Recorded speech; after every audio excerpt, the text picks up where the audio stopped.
Greetings.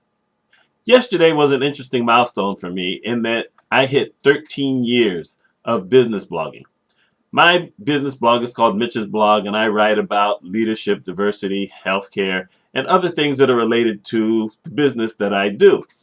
Now, I wrote about it, and I'm going to link to that. And I also did a video yesterday where I mentioned that I had hit this milestone. And I'm not going to rehash any of that stuff except for one point. And this is important to both blogging and leadership. Watch how I connect this. You know, one of the things that happens with blogs is a lot of people get into it and they think they're going to make a lot of money and they think maybe they have a lot of ideas. And then what happens is that they find out they didn't make a lot of money and they ran out of things to write about. So they quit.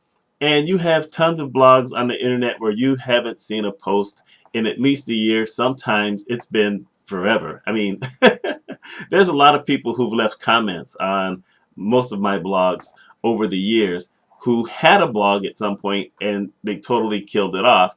And some of it goes back 5-6 years. I've had a couple on this blog here, Mitch's blog, where it could go back 12 years. I mean, that's just scary.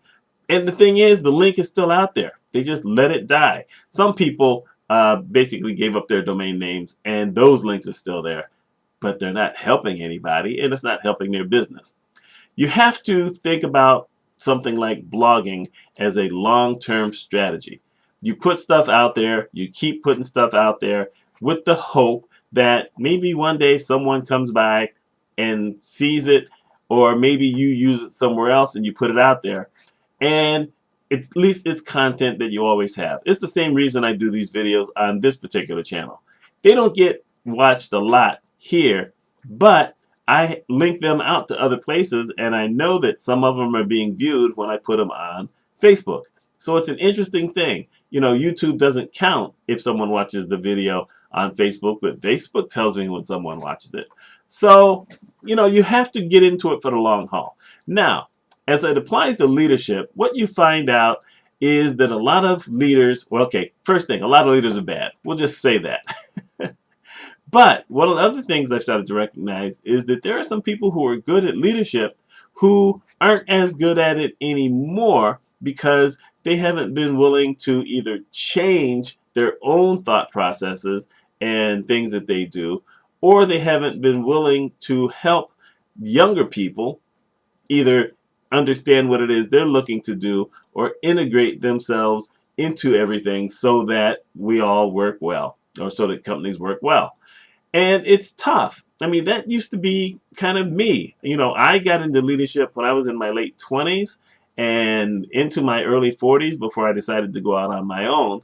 And the gap, even though there were times where I had people who were 10 years younger than me, I was able to integrate them into the system that I wanted to run because basically my system still allowed everyone to have a little bit of autonomy and a little bit of freedom. I didn't want to be one of those hands-on managers who told everybody exactly what to do. That's never been my style. So if you worked for me, you were going to have to figure certain things out for yourself. I was there to help. But the long-term strategy for me was that the best that you were, or the better you were at your job, then the better long-term it would be for everybody. Well, the workforce has changed again. There are tons of articles about millennials and how they work with folks my age or people even in their 40s. I mean, it's a whole different game. And the thing is, if you were bad at leadership, you're going to be bad working with these folks. But if you were good at leadership, maybe you start to find out that what you did before isn't working the same. Or maybe it could work the same if you have standards that are open enough so that everyone can participate.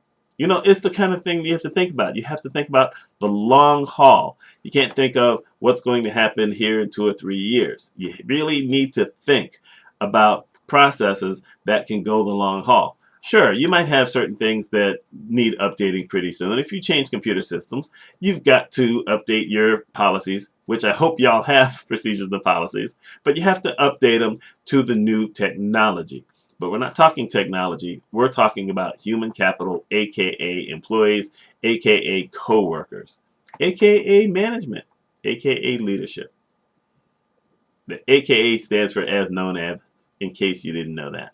So that's my thought today. Let me know your thoughts on this. And yes, I'm going to keep writing and I'm going to keep making these videos for a very long time because I got nothing else to do. Y'all take care.